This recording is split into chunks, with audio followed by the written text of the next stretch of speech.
Hey, this is Regina White Favors with a new series. The series is titled What Do You Bring to the Table? And it is part of the Overcoming Rebound Relationships curriculum and then also the Toxic Encounters books. And you can find those tabs marked as rebounding and also toxic encounter books on my website, reginawhitefavors.com. So, this particular series I thought is very interesting because there's this sort of ongoing social media discussion concerning men asking women what do they bring to the table, and it segues into conversations about submission and how most men want a submissive wife or partner. They're not always inclined to transition the individual into becoming a wife, but they want the individual or the woman to be submissive. And so it has transitioned into those types of discussions of submission and also tradition, that they want a traditional wife. And many people define tradition or a traditional wife as someone who cooks and cleans and stays at the house. They tend to be a housekeeper, homekeeper, a housewife.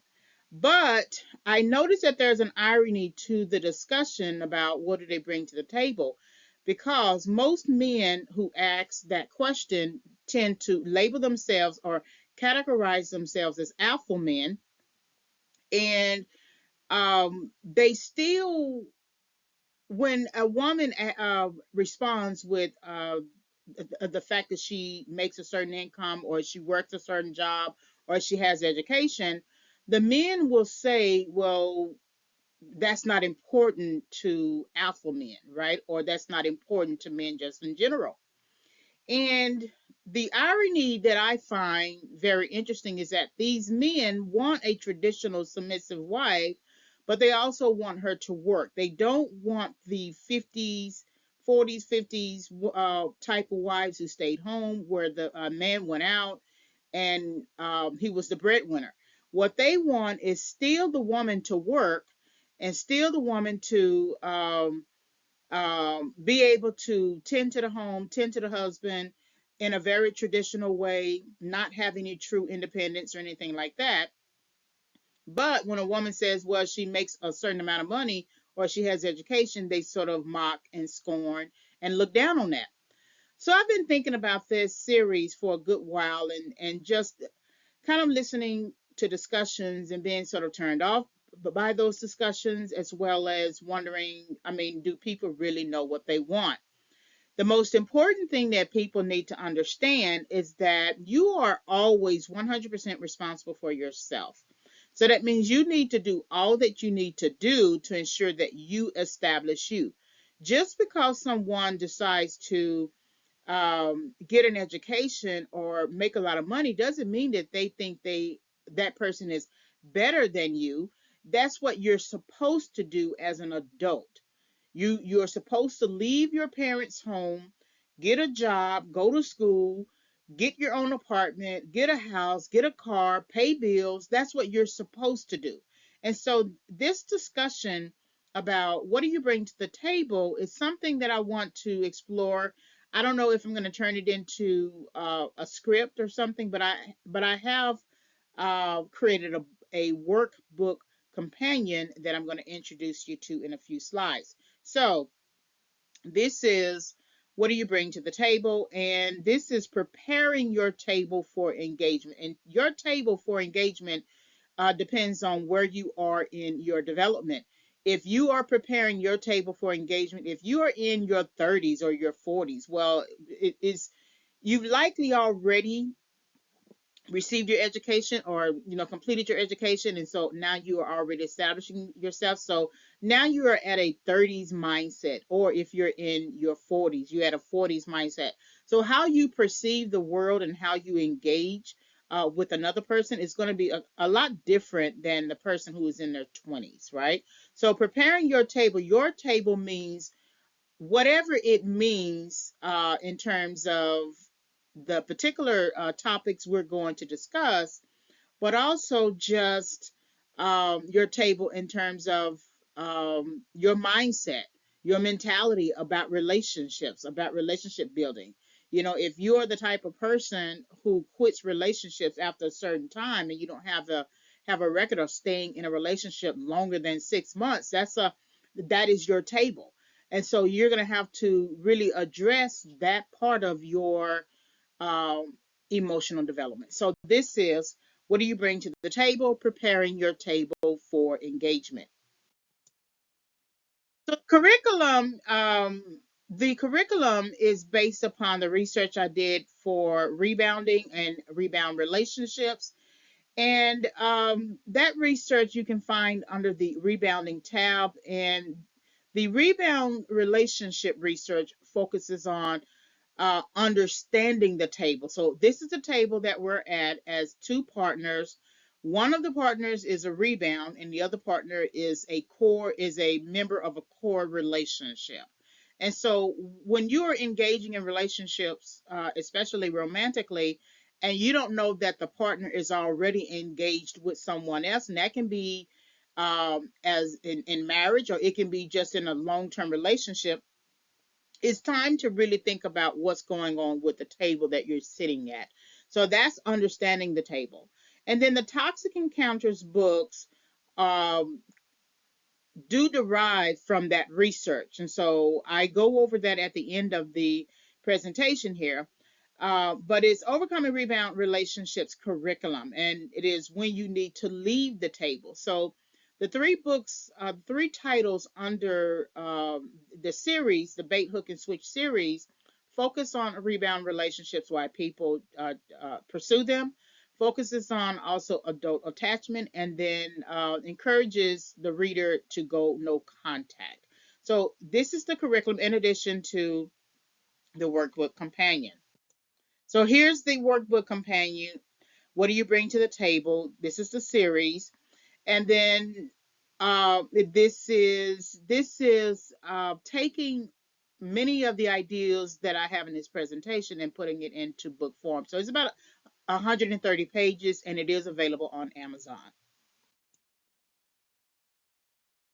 What is your mental table? So your mental table, in terms of preparation for marriage, preparation for engagement and marriage, right, or just romantic relationship building, really is about truly mindset and whether or not you have the emotional regulation. If you feel like you need to fight with your partner, pull at your partner for attention, manipulate your partner, you have other type of traumas, triggers, psychological issues in other areas, it is not time to be in a relationship. It is just not time to be in a relationship, especially if you have been in a previous relationship and that relationship caused a lot of the issues that you are suffering through now. It's not time for relationship, because a new relationship is not going to heal you. You need to go through a healing process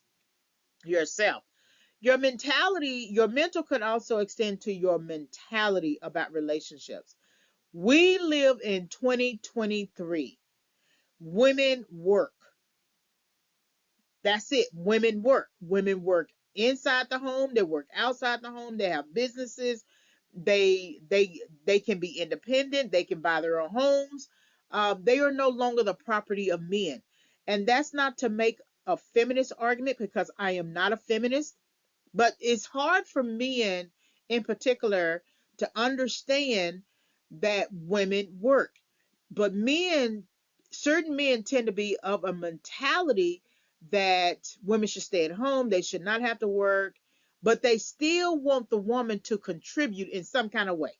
They want the woman to be submissive and not make a whole bunch of money, but then um, be insecure and question the value of the woman when she makes a whole lot of money. That's weird, right? When you're thinking about the mentality for women, women in some ways think like men on the traditional idea. They expect men who are not their husbands to fund their lifestyle. There's nothing wrong with being a gentleman, opening up the door, but I believe that both parties should go Dutch until there is a discussion at the table concerning where we're going to take the relationship. There's nothing wrong sometimes with taking each other out. Okay, we're going to the fair. We're going to a restaurant. I'm going to treat. And that is just, it could be treating for their birthday or something like that. But as a general rule, if you're not married, that person is not responsible for you financially. Sure, it might stroke a man's ego for a woman to ask her to pay for something, but the way I have heard some women talk, they have this kind of mentality that he needs to work a certain job, he needs to have a certain figure, he needs to be tall, right? And he needs to make six figures. It just X amount of things. And the first question that I ask to myself, and sometimes comments on social media, I ask, well, do you already make that money yourself? The very thing that you're asking of someone, have you met your own minimum? Do you make that kind of money? Okay, he has to have a house, he has to have this, he has to that. Okay, but do you have that yourself? Because relying on another person in 2023, we're not in 1940s, 1930s, 40s, 50s. We're not in that time period anymore. We're in 2023. And asking a man to take on a traditional role as a pseudo husband before you actually become married, to me, is unfair. You are projecting a certain mentality onto what is essentially two people coming together and eating at Burger King, right? You're not married. You don't have the mindset of marriage. You don't have the mentality of marriage. So, what is your mental table? Is thinking about, okay, if you know for certain that this person is a person that you want to marry, that you want to be with, then plan for that. Go ahead and plan for that. Go ahead and be in that mindset. Go ahead and be in that mentality. Go ahead and be in that mental space. But if that is not the mental space, why pull at someone and ask for someone to do husband things and wife things when you're not in that mindset, when you're not in that mental. Of course, mental could also mean mental health as well. That could also expand to mental health. If you have major depressive episodes, marriage may not work for you right now. Therapy might work for you a lot better, so that you know how to manage those major depressive episodes or any other type of mental health issue, so that you know how to address it as an individual. Because once you get into a marriage, is only going to the marriage may not complicate your mental health issues, but it's definitely going to call attention to it when you are confronted with conflict. Do you know how to resolve conflict? So if you prepare your mental table for resolving conflict, there are X amount of conflicts that you are always going to confront as an individual adult. And so you don't need marriage to substitute for conflict resolution. Marriage is not going to be a conflict resolution for you when your issue is an individual problem. Because if you never got married, which you do, you still need to solve that individual problem. Yes. And so what is your mental table, and in terms of understanding how to prepare your table for engagement, is the mentality that you need to really think about and address. If you have aunts and your mother and aunts pushing you into marriage, but they're not telling you the reason why you should marry or why you need to marry, okay, all they're doing is repeating a pattern that their mothers and their mothers before them did. But then look at your mother and look at your aunt and ask yourself, are they happy? What is their mental state, concerning their marriage? What is their mental state about marriage? What is their mental state about the husband that they have to serve, sleep with, love, pray for? What is their mentality? Are they even happy? The very people I notice who push you into a relationship too soon are the very people who tend to be unhappy.